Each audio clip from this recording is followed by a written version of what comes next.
السلام علیکم ورحمۃ اللہ وبرکاتہ۔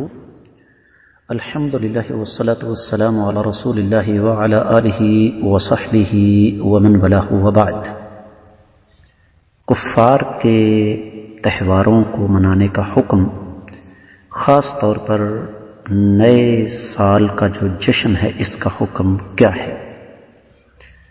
ویسے اس موضوع پر جو کچھ میں عرض کرنے والا ہوں اس کا تعلق کفار کی تمام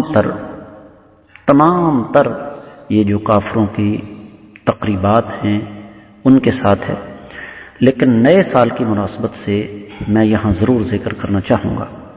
یہ حرام ہے جی، اور حرام کیوں ہے؟ سب سے پہلے اللہ رب العزت قرآن مجید میں ارشاد فرماتے ہیں وَإِذَا مَرُّوا بِاللَّغْوِ مَرُّوا كِرَامًا۔ یہ سورۃ الفرقان 19ویں پارے میں رب کائنات ارشاد فرماتے ہیں کہ میرے بندوں کی بہت ساری خوبیوں سے ایک یہ بھی ہے کہ جب وہ کسی فضول چیز کو دیکھتے ہیں تو اس کے پاس سے عزت کے ساتھ، احترام کے ساتھ گزر جاتے ہیں۔ اہل علم کی اکثریت اس بات پر متفق ہے کہ یہ چیزیں فضولیات میں آتی ہیں۔ پھر اسی طریقے سے نبی کریم صلی اللہ علیہ وسلم کا فرمان ہمیں ذہن میں رکھنا چاہیے کہ آقا علیہ الصلوۃ والسلام مدینہ تشریف لائے تو آپ علیہ الصلوۃ والسلام نے دیکھا کہ یہودیوں کے لیے 2 دن مخصوص ہیں جس میں وہ کھیلتے کودتے ہیں، تو پوچھا کہ یہ کیا ہے؟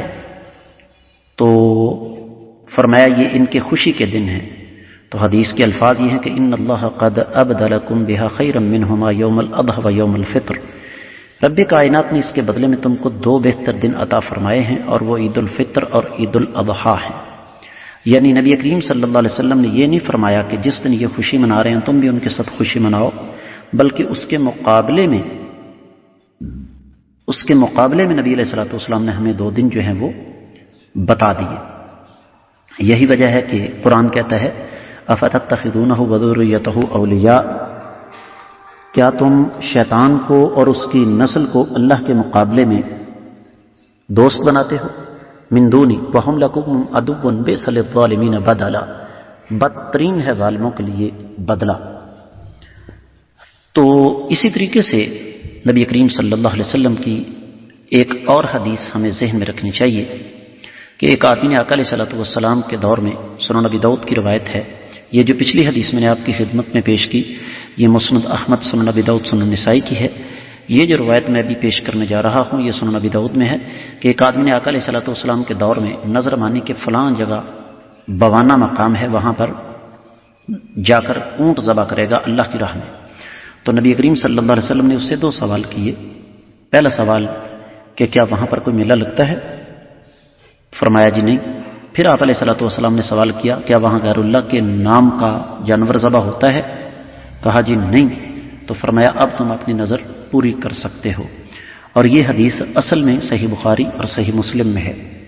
پھر اسی طرح ایک تیسری حدیث ہے نبی کریم صلی اللہ علیہ وسلم کی، آقا علیہ الصلوۃ والسلام نے ارشاد فرمایا ان لکل قوم عید وہذا عیدنا۔ عید والے دن اللہ کے نبی صلی اللہ علیہ وسلم نے دیکھا کہ چھوٹی بچیاں خوشی منا رہی ہیں، تو آپ علیہ الصلوۃ والسلام نے فرمایا کہ ہر قوم کے لیے اپنی اپنی عید ہے اور یہ ہماری عید ہے۔ اس کا مطلب کیا ہوا کہ نبی کریم صلی اللہ علیہ وسلم نے سختی کے ساتھ اس بات سے منع فرمایا کہ ہم کفار کی جو عیدیں ہیں، کفار کی جو تقریبات ہیں، اس مناسبت سے کسی قسم کی کوئی تقریب جو ہے وہ منعقد کریں۔ تو اس حوالے سے اہل علم کے کافی اقوال ہمیں ملتے ہیں جو سختی سے اس بات پر دلالت کرتے ہیں کہ یہ نیو ایئر نائٹ، نئے سال کی مبارکباد دینا یا اور اس قسم کے جتنے بھی سلسلے ہیں وہ سارے کے سارے اسلام کا جو طر امتیاز ہے اس کے خلاف ہے۔ مسلمانوں کو رب کائنات نے جو ایک امتیاز عطا فرمایا ہے اس کا تقاضا یہ ہے کہ یہ کافروں کو اپنے رنگ میں رنگیں، نہ کہ خود کافروں کے رنگ میں رنگے جائیں۔ باقی نئے سال کی آمد پر کیا کچھ ہوتا ہے یہ آپ بھی اچھی طرح جانتے ہیں اور میں بھی اچھی طرح جانتا ہوں۔ تو میں امید کرتا ہوں کہ میری اس نصیحت کو آپ لوگ اچھی طرح ذہن نشین کریں گے اور یہ نئے سال کی خوشی منانے سے گریز کریں گے۔ اللہ تعالیٰ توفیق عطا فرمائے۔